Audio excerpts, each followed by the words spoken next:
na nagsasabi na kailangan natin ang authorization mula sa rehistradong may-ari ng motorsiklo kung hindi atin ang motorsiklo. Wala pong sinabi na gano'n. Mayroon pong nag-message sa akin sa messenger.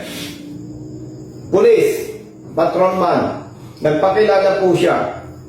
Sabi niya, "Sir, with all due respect, parang hindi po ako sang-ayon sa ginagawa mo na nagpo-post ka sa Facebook na sinasabi mo na hindi dapat hinahanapan ng pulis ng authorization ang mga riders, itong mga hindi nakapangalan sa kanilang rehistro. Sir, para naman yatang pinapaboran mo ang kriminal."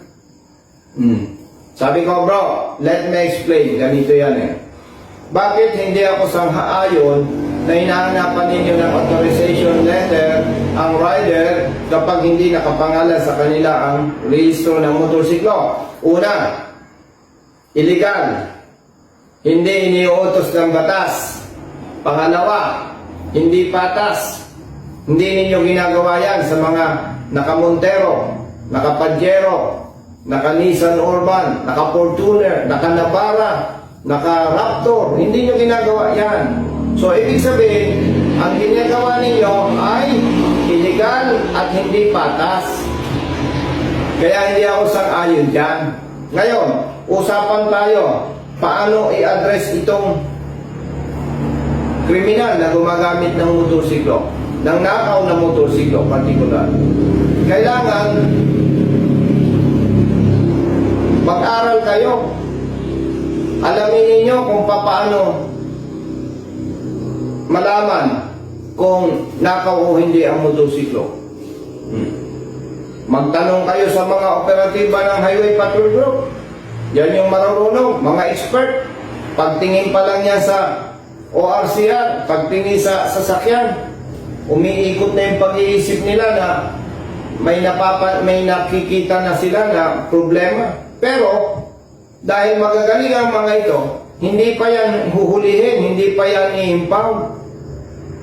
Tatarbahuhin pa nila yan. Kaya sila, pag plinag down, kapag pinara ang sasakyan, 100% huli yan. Hindi sila tsamba-tsamba. Kaya po, hindi ako sang-ayon sa ginagawa ng ibang pulis na hinahanapan ng authorization at kapag hindi nakapagpakita ng authorization letter ang rider, ini-impound nila at inuobliga na isama ang rehistradong may-ari. Bakit po ako hindi sang-ayon dyan? Ulitin ko po, illegal at hindi patas. Hindi ang ibig sabihin nito ay pinapaboran ko yung mga kriminal na gumagamit ng motorsiklo. Gusto ko lamang po na proteksyonan ang napakaraming riders na nabibiktima ng pang-abuso at maling pagpapatupad ng batas.